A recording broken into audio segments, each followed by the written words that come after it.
catch or a year in playing catch? Yep, you're playing catch. Yeah. Why catch? Tell me what sparked this topic for you. Well, I have loved playing catch my whole life. But I stopped playing baseball when I was 16 years old. I was a sophomore at Kickapoo. I hadn't hit my growth spurt yet. Everyone else was bigger, taller, and I was stronger, and my skills just weren't up to par. Um, and then so fast forward, a few decades, and my family lives here in town. I have two daughters, and my I played catch with both of them on January 1st, 2018, in response to a baseball that my youngest daughter, who's an artist, had given me for Christmas. And at dinner on January 1st, like, Dad, what would happen if you played catch every day for a year? And I just started laughing, and I shook my head and I said, I would need surgery. This is what would happen. And they were the ones who encouraged me and kind of goaded me, prodded me into the effort. And so I spent all of 2018 playing catch, and now I can't get enough. Very cool. So I actually thought it was going to be the other way around. I was thinking you were going to say, yeah, I played catch with my maybe boys, they were into ball. And I love that your daughters did this and Yep. it was their idea. So tell me some of the things that resulted from a year of playing catch. Oh, goodness. Well, we took two 10-day road trips across the United States, put on about 12,000 miles on the car. So I played catch in 10 different states, had 500 different partners, had some just amazing people that I met, people who are not strangers who reached out to me, who are now friends that I still play, still keep in touch with to this day. And I think one of the biggest things that have just I learned just as I continue to process it in the years since is how important it is to play, especially as we age. Yeah. Um, and it's easy if you're 8, 10 years old to take a break and go hop on a bike or jump on a trampoline or something like that. But as we get older and life is way down with responsibilities and stresses and you know growing up, um, we forget how necessary playing is to being human. And when we stop playing, the ramifications not only just on our physical body, but on our mental health and Yeah. on our spiritual health, it takes a toll. And so, uh, you know, I carry gloves with me practically everywhere I go, just in case I run into somebody, say, "Hey, step out here on the lawn, come play catch with me." That was one of my questions too. Is it always a glove and softball, baseball, or do you ever play catch with a basketball or a speedball ball? I don't know. um, for me, a baseball and a glove is most comfortable. Every now and then I'll throw a football, but I got really small hands, and so football I can catch a football, but I'm awful at throwing a football. A frisbee is Yeah. another fantastic catch playing implement, but for me personally, it's 99% of the time it's a ball and glove. How far into the first year of playing catch did you realize that you could turn this into a book or that you would, Well, jot down the notes of it all? yeah, the the interesting thing is when the year started, I was actually working on two different writing projects, and so on that first day of the year, I took a selfie with my daughter, posted it on the blog, and probably wrote three sentences, and then so my very first game of catch was with Sophie. She's my youngest, and then that afternoon I played catch with Kaylee. She's my oldest. Took another selfie, put it on the blog, wrote a couple sentences, and that was it. And as it so happened, throughout the year, I took selfies and posted on the blog every day, but really never thought about writing a book until I was 200 days into it and played catch with a guy who has a podcast, the Moonlight Graham Show up in Iowa. And the last question he asked me, he said, "So are you going to write about it?" And I was like, "All right, I promise you, if I successfully complete the year, I'll write about it." And that was when I first started thinking about it. And it still took me another year to figure out how to actually write the story. So did you ever have a day where you were sick as a dog and you had to take a day off? You found some way No, to play. I was never sick. I was healthy the whole Lucky year. dog. I mean, just exactly right. I mean, I don't even. I think that the only I had a little bit of allergies, and that was it. But I mean, that's one of the things you look back on. It's like I made it a year without even really feeling that, and I felt sore, Yeah. but I didn't feel ill, and I'm just very fortunate. Were you always able to find a partner? And if not, do you just play toss with yourself or against a I wall? always found somebody. Always found some. Then there were times, like when I was traveling, there were different times that I wanted to. Um, the when I initially did it, people said, "Well, he's going to play catch with somebody different every day." I was like, "Are you kidding me? I don't know 365 different. Yeah. That's not even going to happen. I'm just giddy at the. Actually, I was intimidated by the thought of, can I even do this for a year? Yeah. And so when we started traveling, I mean, there were times my daughters were my catch partners over and over again. My parents, it was really just, can I do it? And then as the first 3 to 4 months were pretty challenging finding people to say yes. You know, we got Missouri weather, that was always a factor. Yeah. But then it started picking up, and people would reach out to me, "Hey, can I play catch with you? Would you be willing to meet me up?" Absolutely. And so there were some days I played catch with multiple people, and Yeah. it was a joy. It was awesome. Did your daughters keep you on track? Were Yeah. they real good about, hey, don't forget, let's get the glove, let's go. Oh, they weren't the ones that came out. They mostly it was well I would drive them to school in the morning. And so their first question, well, who are you playing catch with today? And so Mhm. some days I had an answer. Some days I said, well, I'll tell you at dinner tonight. And then at dinner, I was like, all right, Dad, tell us the story of who you play catch with today. And so they were the ones, um, it was never, like, oh, Dad, you got to do this, you got to do this. It was more the encouraging and supportive, and we're proud of you, Dad. Hey, keep up the good work. It was nice that they were in my corner. What did you kind of expect from a year of it? Did you have any expectations? And what were they? Just none at all? I had, I literally, I've never been really good at New Year's resolutions. Yeah. And to that day, I don't think I'd actually completed it.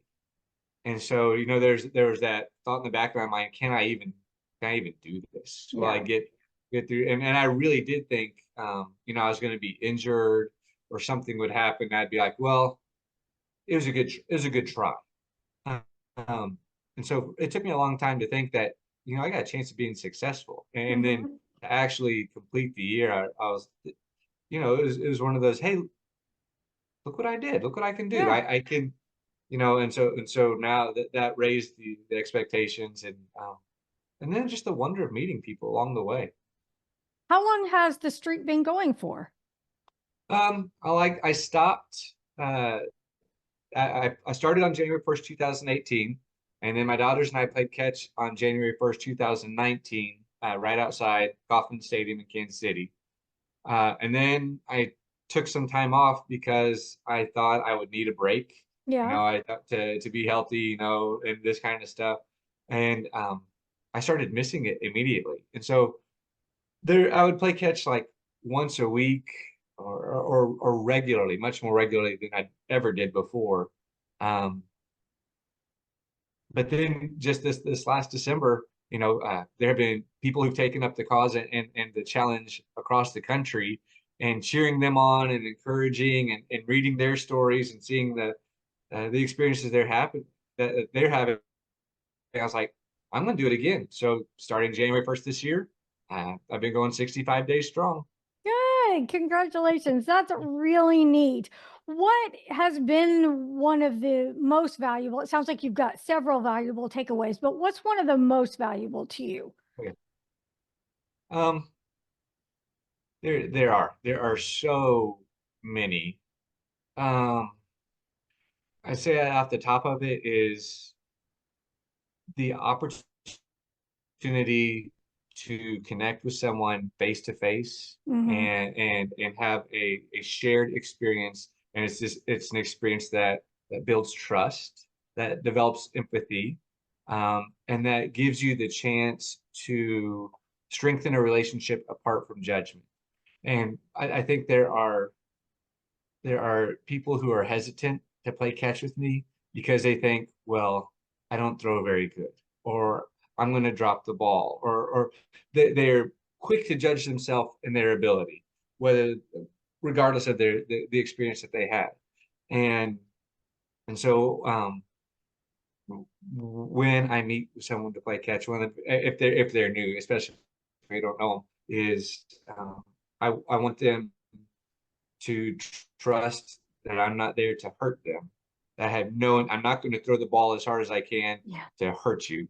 And I'm not there to embarrass you or judge you.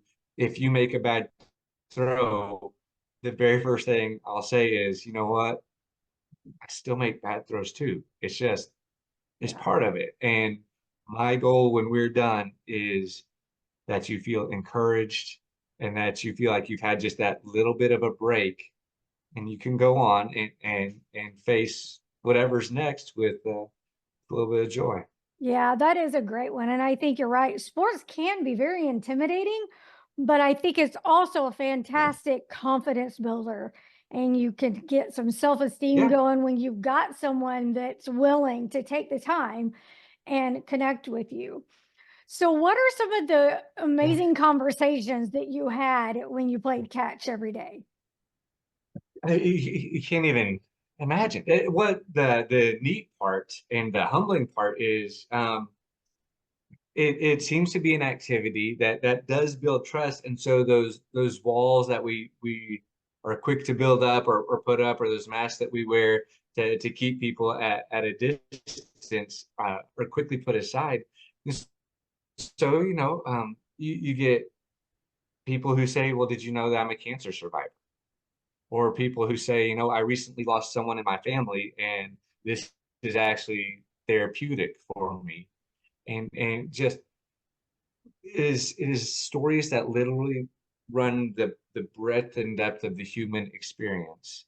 And people just want that chance to share and to be heard and know that they're just not going to be pushed aside at the next tweet or the next ding or the next text or whatever, that this is a connection, um, and a celebration of what it means to be human. So I have heard all the stories, and some of them I just hold close and I'm like, I can't believe you just shared that. And you know instead of laughing and giving high fives and taking the selfie, sometimes the game ends with a big hug and they Oh, say, thanks for letting me get that off my chest. I'm like, I'm honored to be here for you. yeah, yeah, that's a great. Have a lot of these people went on to start their own challenge and keep the Some, daily yeah, catch? there have been some locally. There have been some that I've never played catch with yet to date that I'm hoping to connect with at some point this summer and just say, hey, it was fun cheering you on. There was one guy. He is from Washington, and in the summer of 22, August 22, he was Mariners is a Mariners fan, and the Mariners were playing in Kansas City, and he said, I'll buy a ticket to the game for you and your wife if you'll come up here and play catch with me right in the middle of Oh his my year. And gosh. so we made the day trip, and literally the only thing I knew about him was, he'd been playing catch for several months at that point, and I cheered him on and read his stories and stuff like that. But the first time we met in person was behind the scoreboard at the K, and and it was a hot day, and we had so much fun. Went to the game, him and his wife. We still stay in touch to this day. His name is John. His wife is Heather, and his wife caught a foul ball during the game. And I mean, Neat. we had so much. It was just a fantastic experience. And um, he hasn't stopped. He's been playing catch for 2 years now. and Great. he just says catch every day. He carries the ball with him wherever he goes, and is always looking for people to connect with. And his stories are just wonderful. I love that. What's the youngest and oldest person you played catch with? Um, Maybe you guys don't get into that, but I thought you I might. know. I think two is probably the youngest, um, and he had an arm. I mean, yeah, he was good. I think two is the youngest, and Wow. I've had a couple people over 90, um, that Cool. are still throwing, and I've had a handful of people over 90. Although I do have one friend in I think St. Louis who had a catch partner that was over 100, and so Very that's cool. pretty cool. That is very cool. So do you think you'll pen a follow-up book?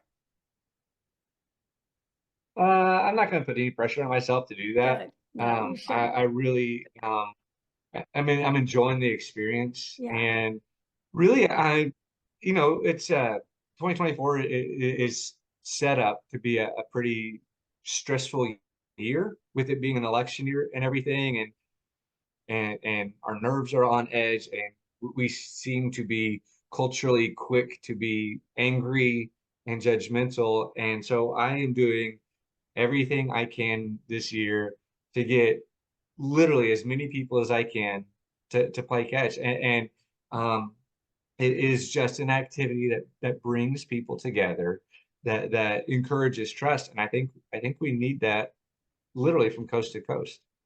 I think that's fantastic. Thank you so much for sharing what you're doing. I hope you'll come back with a follow-up whenever you're ready. Again, no pressure. Oh, anytime. And give us just an update on what's been happening, and tell people where they can go right now to follow you as an author and to get this book. Easiest way, you can reach out to me, ethanbryan.com. I write on my blog still every now and then. If you want to play catch or you just want to talk about it more, send me an email, wannaplaycatch@gmail.com. All right, sounds great. Thanks so much for your time, Ethan. Be sure you're following along at runradio.net.